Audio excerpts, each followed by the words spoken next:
Estás escuchando Directo a las Estrellas. Víctor Alvarado. Nuestro invitado de esta semana viene uniformado y con el sombrero lleno de polvo después de haber obtenido 3 medallas al valor al sur de Fort Concho, respondiendo al nombre de Lara, Alfredo Lara, que es el editor de 2 novelas de la magnífica colección Valdemar Frontera. Buenas tardes. Hola, ¿qué tal? Buenas tardes. Me voy a quitar un poco el polvo y el gorro y cuando quieras. Sí, porque además ese truco, por lo visto, lo enseñó Jen Stewart en alguna de las películas cuando se encontró con otra persona que iba demasiado elegante como para hacer algún personaje. Creo que recordar que era Liz Taylor en la película El Gigante. Esa película. Sí, además dicen también que de gente bien y de gente que sabe llevar las situaciones de alta sociedad es no llevar la ropa estrictamente recién planchada y totalmente nueva, que eso es un poco de paleto, que hay que tener más bien la ropa un poco gastada o que se haya visto ya puesta. Entonces James Stewart, que tenía mucha idea de esto, pues supongo que también cuando hacía falta ser un perfecto caballero y de determinada forma lo hacía, y si para el western era mejor traer el sombrero con polvo, pues seguro que tenía razón. Sí.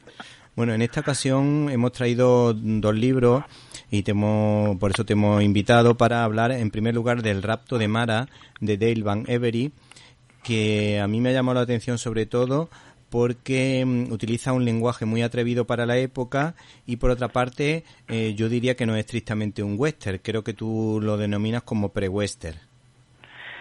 Sí, en cierto sentido, igual que el western crepuscular es parte del western, el pre-western para mí es parte y de las que más me gustan del western. Para la gente que no se haga una idea mucho de las nomenclaturas, vamos a decir que el pre-western por antonomasia sería El último mohicano, de Fenimore Cooper, y eso explica un poco esa situación en la que todavía los blancos son minoría, las tribus indias son muy potentes, el país se lo reparten entre España al sur, en Florida, y también al norte y al sur los franceses, y en la costa de Nueva York y todo lo demás los británicos, y es la época que yo defino como la de los casacones y al mismo tiempo las crestas mohicanas, una mezcla de salvajismo y sofisticación que a mí me resulta muy grata, pues porque además hay selvas, hay contiendas entre ejércitos europeos apoyados por auxiliares indios.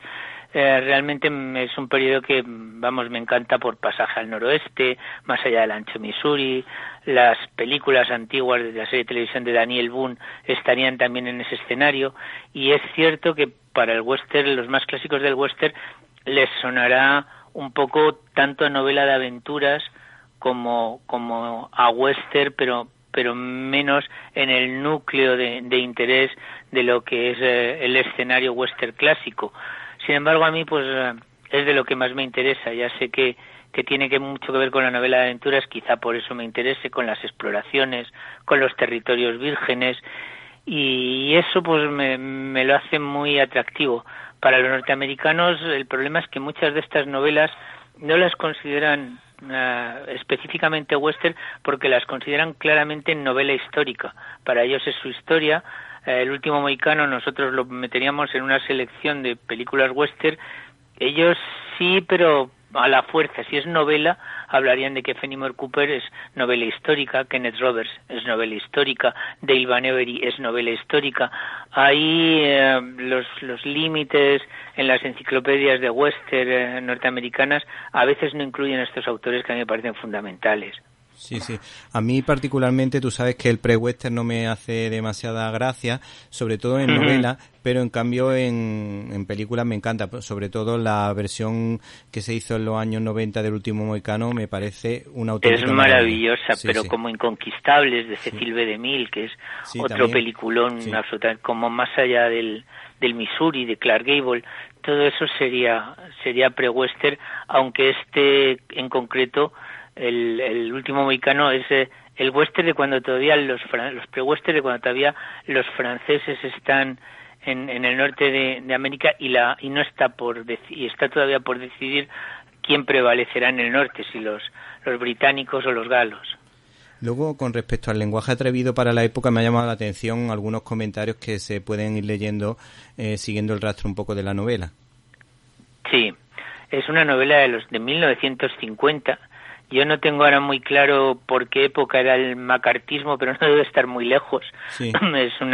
Es una época y es un lenguaje, realmente las relaciones o cómo reaccionan ante cuestiones como el amor y el sexo y las rivalidades sentimentales los personajes de la novela están muy lejos de los estereotipos de las novelas tópicas de aquel tiempo, sí, donde todo esto era tabú.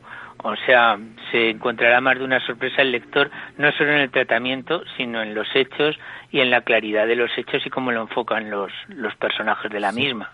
A mí también me ha llamado la atención que este señor es conocido por haber hecho o haber escrito multitud de guiones. Concretamente, aparecen aquí en tu lista 35 y uno que me llama mucho la atención ha sido el de Hombre sin miedo de John Ford y sobre todo Capitanes Intrépidos, que a mí esa película me encanta, se la pongo a mi hijo, la he visto 1000 veces y siempre me encanta esa historia entrañable entre Freddie Bartholomew y Spencer Tracy.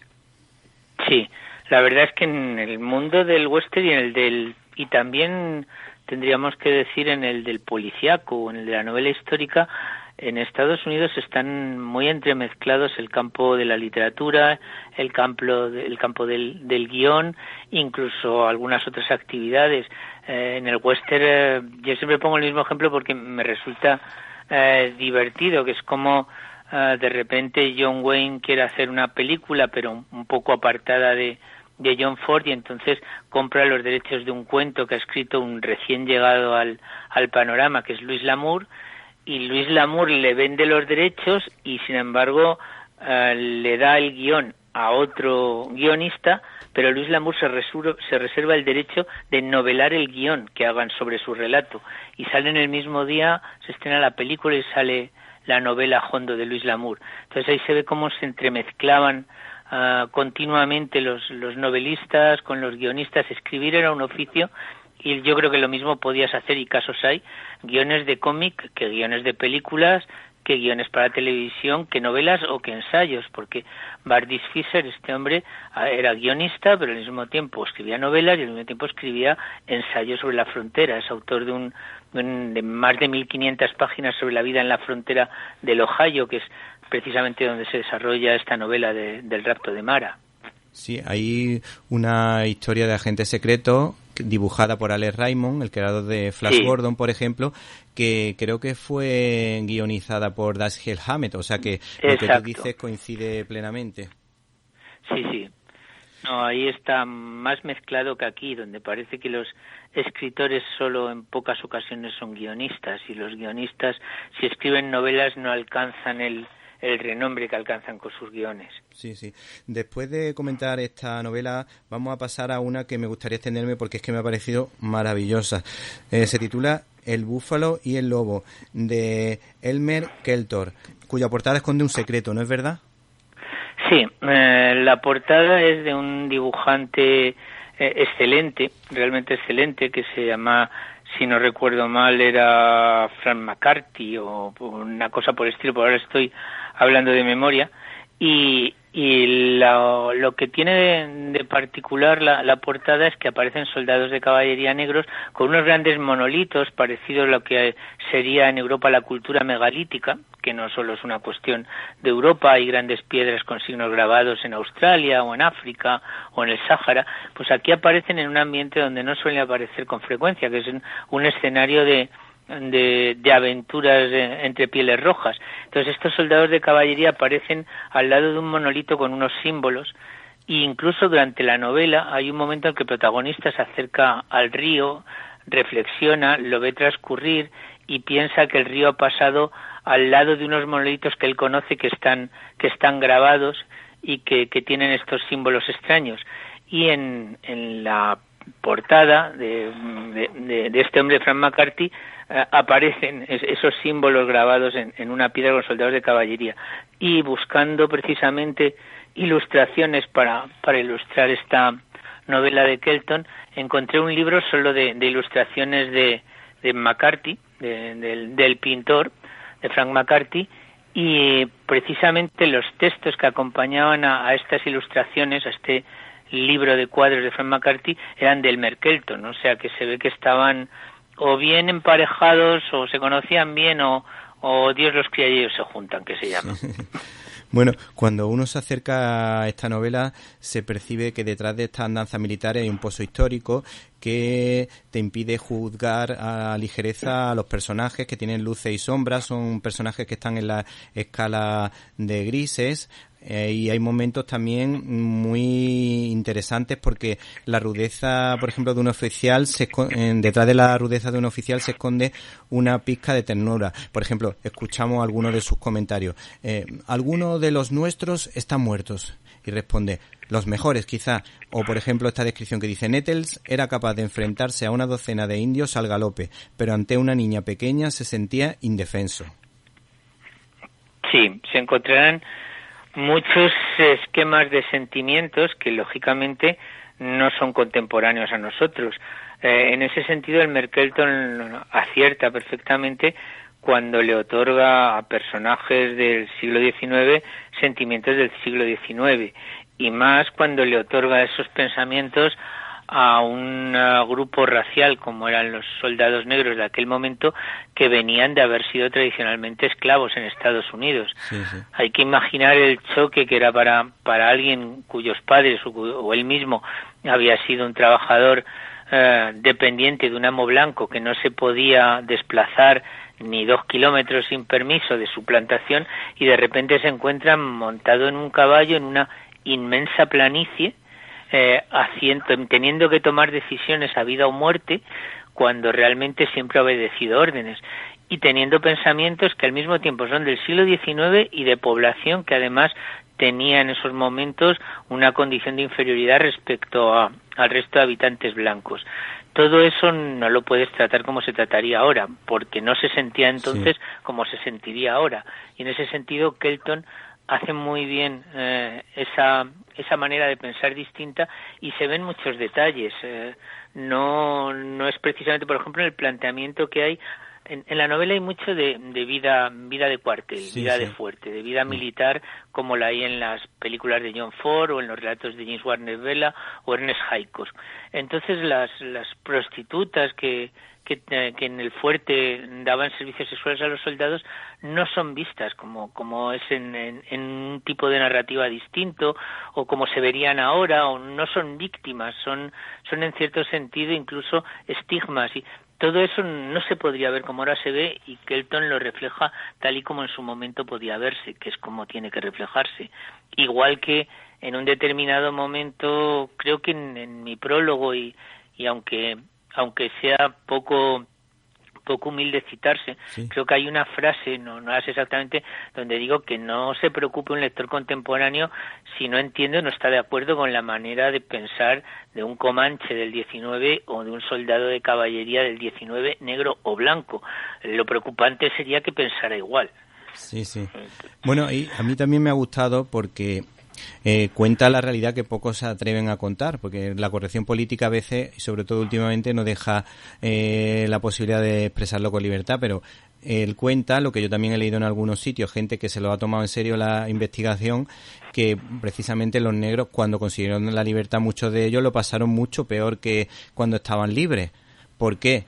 Porque cuando estaban esclavizados, ¿por qué? Porque tuvieron que buscar la vida y se quedaron sin nada.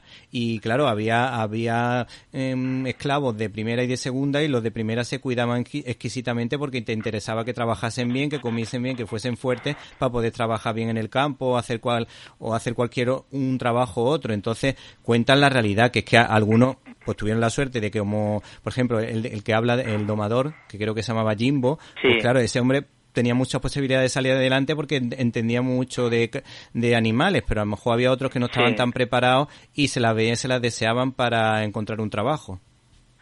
Sí, con la liberación y la abolición de la esclavitud, la inmensa mayoría mejoró. Absolutamente el rango pasó a ser distinto. Hombre, ser libre mucho mejor que ser esclavo, pero... Y pasó a tenerla muy difícil, porque tuvo que ganársela por su cuenta. Sí. También hay veces, yo recuerdo cuando estudiaba historia, que cuando se estudiaba desde el punto de vista económico se decía que la esclavitud, más que por bondad del ser humano, se extinguía porque era económicamente más rentable que se mantuviera el trabajador solo que tener que mantenerlo cuando le dabas un salario. O sea, sobre eso hay teorías de 1000 tipos. Pero lo cierto es que no se suele reflejar mucho en el western, pero la población negra emancipada pues trabajó de cowboy en muchos sitios. Hay una excelente novela de Olsen, de V. Olsen, que es el autor también de otro par de novelas que hemos editado en la colección, como La noche de los gigantes y Soldado azul, que tiene una novela donde prácticamente todos los vaqueros de un rancho son negros, porque era uno de los trabajos que encontraban. También resulta que durante la guerra civil, pues muchos negros emancipados se apuntaron en regimientos concretos mandados por oficiales blancos en el ejército de la Unión. Y también, paradójicamente, en el ejército confederado habría grupos de tropa que eran de soldados negros. O sea que las cosas siempre son más complejas de lo que parecen a simple vista. Y en el escenario western ahora empiezan a aparecer personajes negros con otros papeles, pero no era tan normal cuando esta novela aparece. Sí. Bueno, en este libro te has adelantado y has dicho que estas historias recuerdan a las novelas de James Warner Vela, muy vinculada a la trilogía de la caballería de John Ford, pero a mi juicio sería una versión muy refinada, con frases muy potentes, como por ejemplo esta arenga militar que a mí particularmente me ha llamado la atención. Dice: no podemos lastrarnos con caballos de refresco. Si el caballo de algún hombre se lesiona, ese hombre tendrá que separarse y valerse por sí mismo. No creo que ninguno de ustedes quiera hacer eso.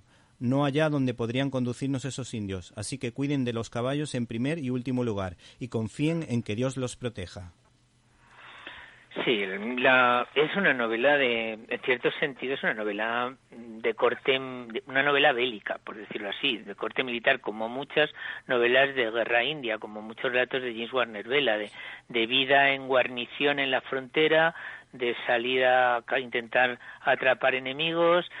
Por otra parte, no es nada desdeñable también, y hay que decirlo, que buena parte de la novela está protagonizada también por los comanches, que son los rivales de esta caballería negra.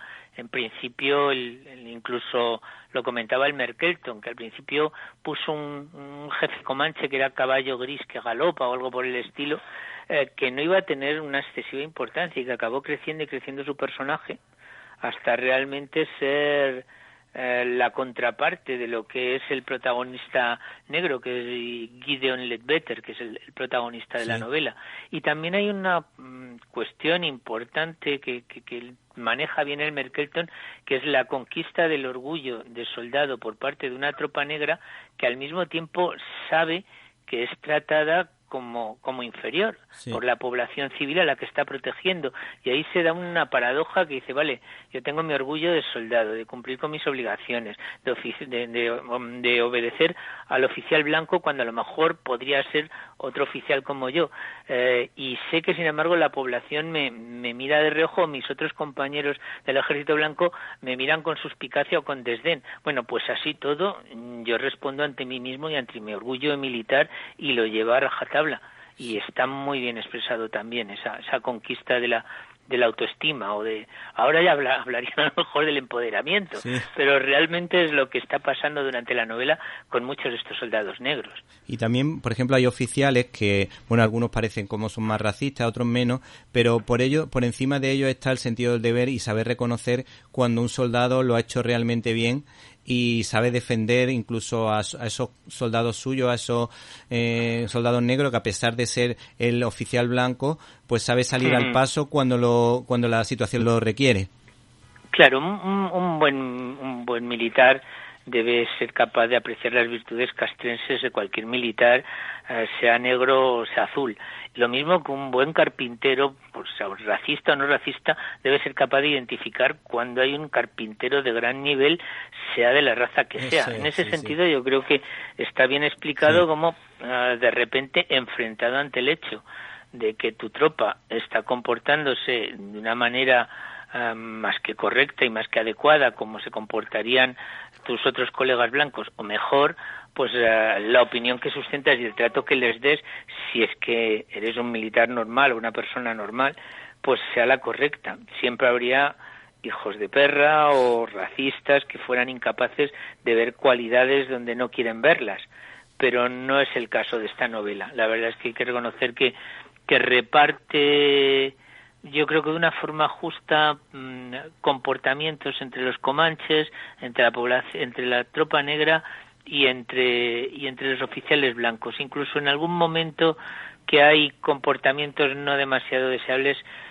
acaba la cosa reconduciéndose. Sí, a mí tengo que confesar que pocas veces me emociono leyendo. En película la verdad que me suele emocionar con más facilidad, pero el libro suele ser bastante raro. Pero aquí hay momentos cuando este soldado negro tiene algún momento difícil, algún momento de sufrimiento, con temas de mal de amores y todas esas cosas, sí, que desde luego, vamos, se te ponen los vellos de punta, resulta muy emocionante.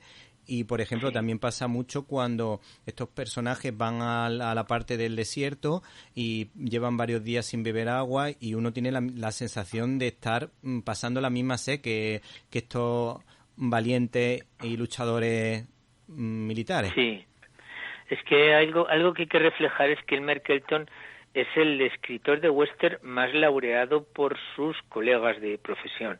Es decir, Larry McMurtry es un excelente escritor, tiene 2 Spur Awards, otros como, no sé, como el autor de Centauros del Desierto, Alan Lemay, creo que tiene 1 o 2, Luis Lamour debe tener un par de 10 o 3. Este hombre, Elmer Kelton, tiene 8. Claro. Es menos conocido y tiene 3 Western Heritage, que es otro premio importante, y un Owen Wister Award, que solo se da una vez en la vida por autor. Entonces lo que pasa es que no es muy conocido porque es una excepción en cuanto a su poca relación con el mundo del cine y de la imagen.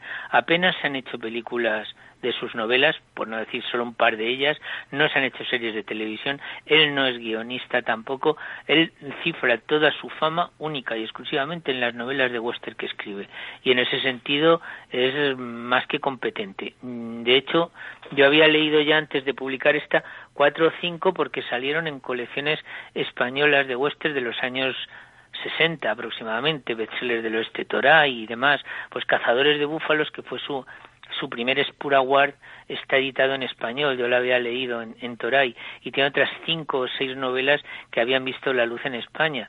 Lo que pasa es que más que esas me apetecía esta, la del Lobo y el Búfalo, porque sabía que era una de las mejores y porque además todavía no habíamos editado ninguna novela donde el tema de los soldados del 10º Regimiento de Caballería, que era el soldado negro del ejército de caballo norteamericano, hubiera aparecido literariamente, y por eso para mí era una golosina editar esta novela de Kelton.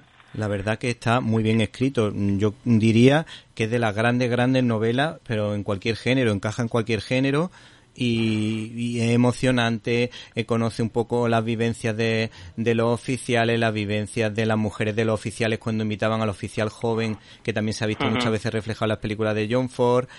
Por ejemplo, el detalle de los indios, el detalle tan positivo de los indios al mostrarlos como héroes que son valientes y que arriesgan su vida para nunca dejar a un compañero en la cuneta. Sí, es lo que ahora se dice un poco con sorna en no vamos a dejar a nadie atrás, o los marinos, pues era algo por el estilo. Sí, la verdad es que está bien vista la vida el modo de vida que se acaba de los comanches, porque va languideciendo según avanza la novela, lo van teniendo cada vez peor el futuro, y tiene también la novela ese acierto de tener la nostalgia sobre un universo que se acaba. Son tus rivales, sabes que tienes que prevalecer sobre ellos en la novela, eres un soldado de la caballería de los Estados Unidos, pero no dejas de entender lo que está pasando y en cierto sentido también de tener tristeza por ello. Es una novela bastante hábil en registros anímicos y sentimentales. Sí. Y al mismo tiempo una buena novela de aventuras, porque pasan un montonazo de cosas. Sí.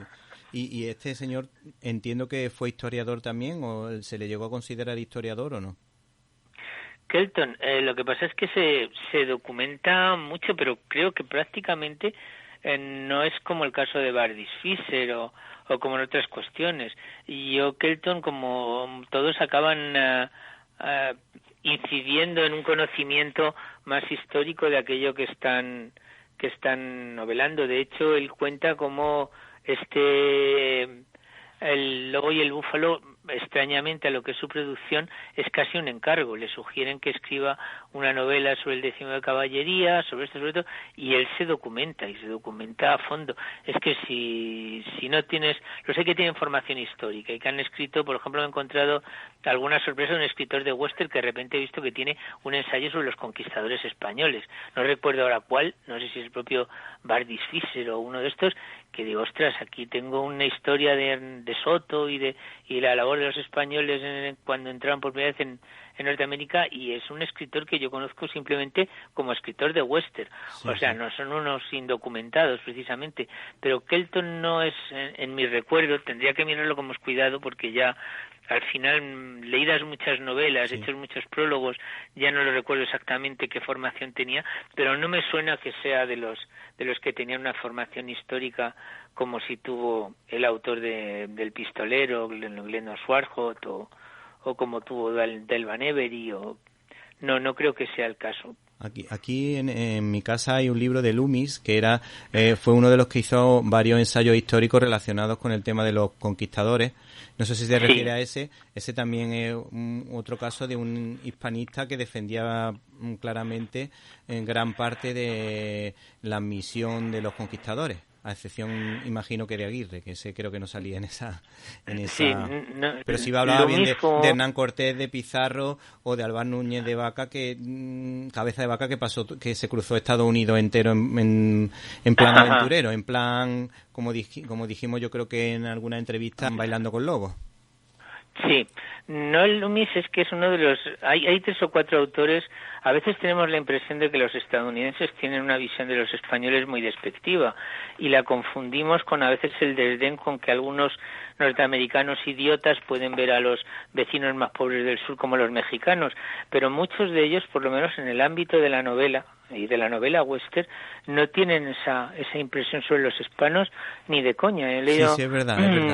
Novelas donde admiten que sus maestros son los jinetes mexicanos, los vaqueros, y que aprendieron a manejar los caballos de la gente de origen hispano, y tienen una muy buena consideración. En los estados del sur de Estados Unidos siempre hay 2 o 3 días al año en que se visten todos poco menos que de conquistadores o de tropas y salen a pasar por las calles muy orgullosos de su origen hispano. Y hay muchos libros sobre la colonización española que tienen un punto de vista de los conquistadores muy admirativos. Realmente la mayoría de lo que los norteamericanos saben sobre España o sobre la labor de España en América está debido a un historiador que es William Prescott, que escribió una historia de la conquista de México y una historia de la conquista del Perú, que es un tremendo novelón absolutamente documentado y rigurosamente exacto según lo que se conoce en la época de lo que hizo Hernán Cortés y lo que hizo Francisco Pizarro. Y a su vez esto que hizo Prescott, que es el historiador divinizado por los Estados Unidos en determinada época, está Washington Irving, que era más pro-español de lo que sean los españoles ahora mismo, que fue embajador en España, que escribió una historia de los Reyes Católicos.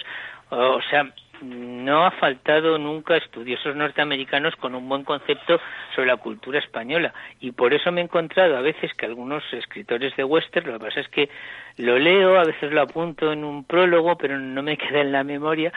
Sí hay varios de los que incluso tengo libros sobre algunos conquistadores españoles o sobre los conquistadores españoles en general, y que son conocidos novelistas del oeste, posiblemente no el Loomis o alguno de estos.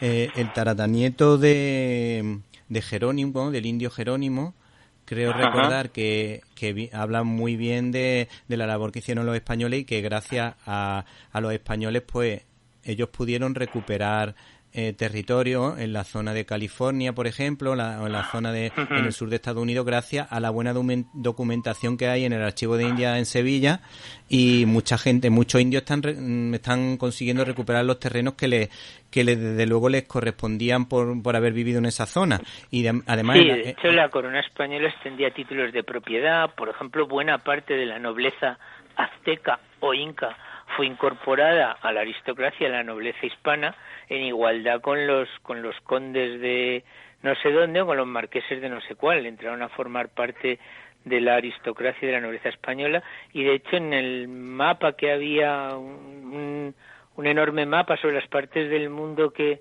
dominaba el Reino de España, no me acuerdo en este momento cuál, aparecía parte de Hispanoamérica en igualdad con Castilla, con Aragón, como una parte más del reino. Sí, es que los consideraban provincias.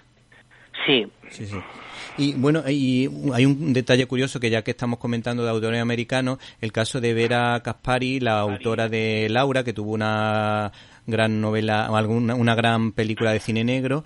Precisamente el nombre de Laura es por algo, y también se hace mención en algunos pasajes a temas españoles, y están tratadas desde luego con respeto y con cariño. Si te parece, Alfredo, terminamos con una frase, una reflexión que me ha gustado del libro. Perfecto. Y te damos las gracias por este magnífico libro, sobre todo el del lobo y el búfalo, de Elmer Kerton. Los bandos ya han sido elegidos, y a nosotros ni tan siquiera se nos ha preguntado. Simplemente tenemos que apañárnosla con la mano que nos ha repartido e intentar conseguir mejores cartas siempre que podamos. Clavó un dedo en el esternón de Gideon y dijo: «Apuntas muy buenas maneras, Ledbetter».